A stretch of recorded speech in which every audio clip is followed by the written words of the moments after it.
Hey guys, and welcome to another video. I'm sorry it's really late. I'm desperately sorry about that, but it's kind of storming really bad here, and so I've finally found a lull between the thunder, and even if it does thunder, I'm going to have to cut that out, obviously, but yes, I'm getting this video up. Trust me, it's happening, I swear. Also, some quick news as well. This Wednesday, so 2 videos from now, I am going to be getting a new microphone.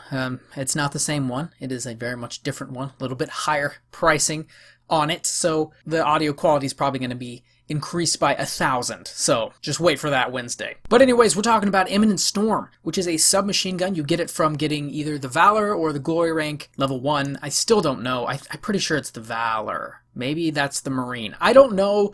Anyways, you get it from Crucible, the first rank of one of either the competitive or just the regular quick play. So Imminent Storm, I want to talk about real quick is the fact that the meta right now is obviously Graviton Lance heavy, and then you can also pull out your Vigilance Wing as well, but I mean it's mainly tailored to the longer ranged weapons at this point in time, especially Graviton Lance. Graviton Lance can absolutely destroy you from any range that it wants to.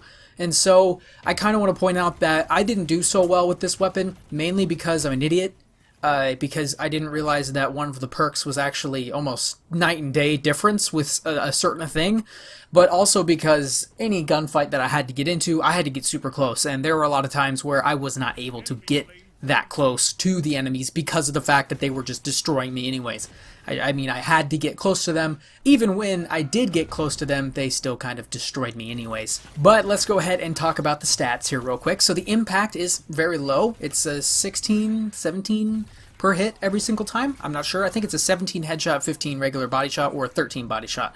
Don't quote me on that. You can watch the video and you can see what's happening when I'm shooting it. Anyways, but impact isn't all that great. I mean, it's a submachine gun, so it shoots really fast, has a lot of bullets in the magazine, so they come out really fast, and you're able to melt kids via that way, instead of, your really slow pulse rifle or hand cannon shooting, where it's only a couple bullets that are killing them. In this case, it's a submachine gun, so it's going to have a lot of bullets killing them. Although, I do think the time to kill is very, very slow, to be totally honest. Range? For right now, the range looks really good on there. I mean, it's almost halfway, but it's trash, obviously. It's a submachine gun. Range is very good up close, but poopy, very far away. It's just not great. It just does not work that way. It's just not how the gun's supposed to perform. Moving on to stability. Alright, this is where things destroyed myself. So, there's a perk called Steady Rounds that you have. You also have Flared Magwell. So, me thinking, hey, I need some range for my submachine gun. So I picked Flared Magwell.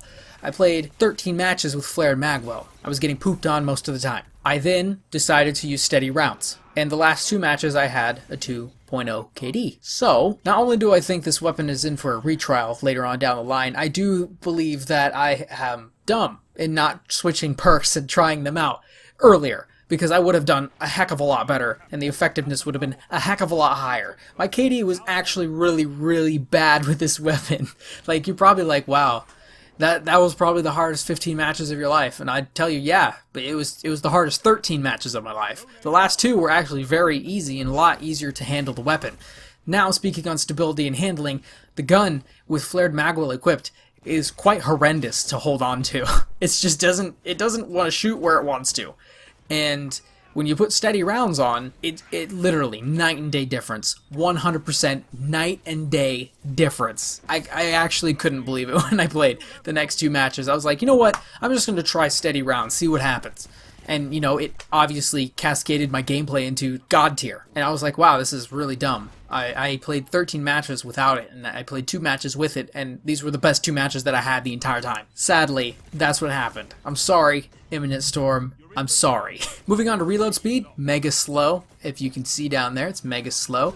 It is a little bit slower than any submachine gun that I've used, so it is a little bit painful when you're in some sort of gunfight that's really close and then there's another person and you're trying to reload your weapon because you run out of bullets. It's not the best thing ever, and especially since you do run out of ammo quite frequently with this weapon. You actually don't spawn in with a whole lot of ammo for it either, which is kind of dumb, but you really don't spawn in with a whole lot. You spawn in with like 160 or something, and there's 27 in the round, so you have like 5 or 6 mags starting, and so it's a little bit on the low side for the ammunition. Then it's got 750 rounds per minute. Obviously, it's a fast-shooting submachine gun, and then again 27 rounds in the magazine. Let's move on to the perks. So, like I said before, flared magwell and steady rounds.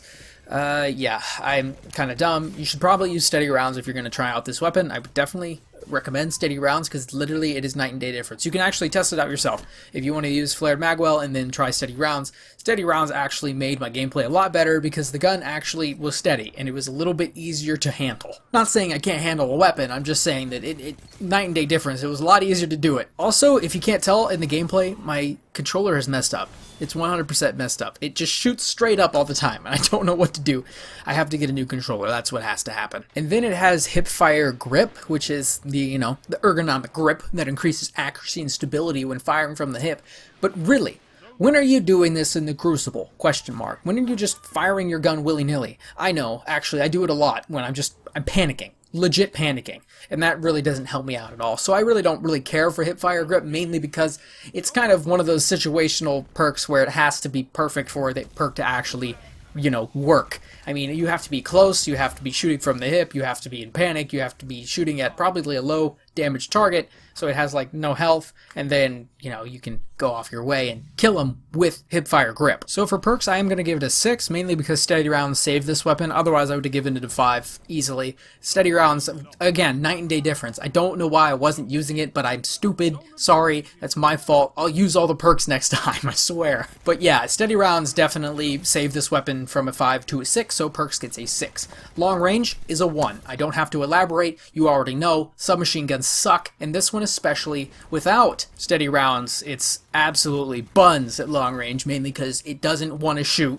where you're trying to shoot. Going on to short range is a 7. It's a 7 with steady rounds equipped. Without steady rounds equipped, it's probably a 5 or a 4, mainly because, like I said, it's just night and day. It's stupid. But otherwise, yeah, that submachine gun is actually quite good up close if you are using it. And then also the Imminent Storm has aggressive frame, which is a high damage, high recoil intrinsic perk, and that also deals bonus damage at close range. So the closer you are, the more damage you're actually doing. So if you're really close and you have steady rounds on, you're going to be doing a lot of damage in a nice tight circle on the person in their head, and you just melt them. It's quite good. So a 7. Then we move on to effectiveness. We have to do a little bit of a calculation. So this is where also I unveil the KD that I had. So the KD that I had was a 1.37.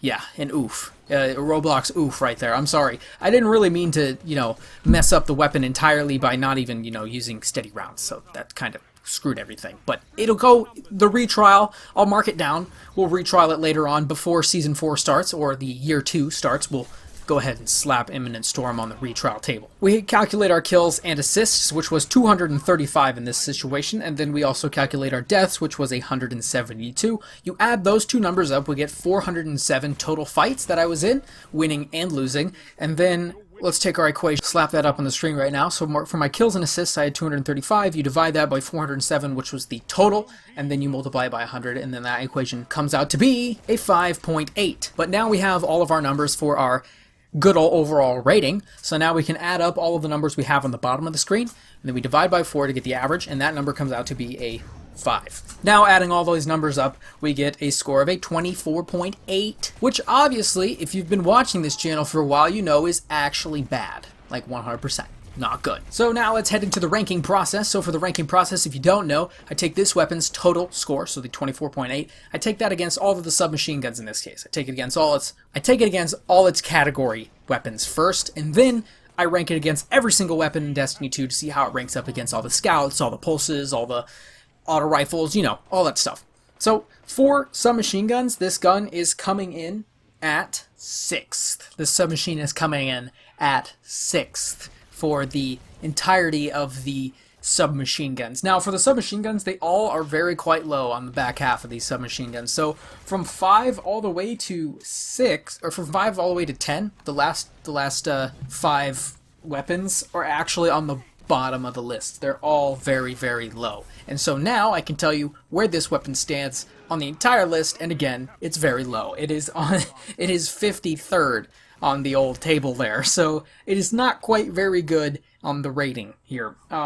Again, I do think Imminent Storm does deserve a retrial, so I would use it. Just try it out, I guess, if you wanna. I mean, it almost got a 25, but I mean, you try it out if you want it. Every gun's different for every person, so if you want to try it out and see if you actually do good with the weapon, you can go ahead and do that. And if you do, go ahead and slap me in the comments and tell me I'm an idiot for not using steady routes. That's, that's all right, I guess. I deserve it. That is going to do it for today's video. Thank you guys for watching, and I'll see you later.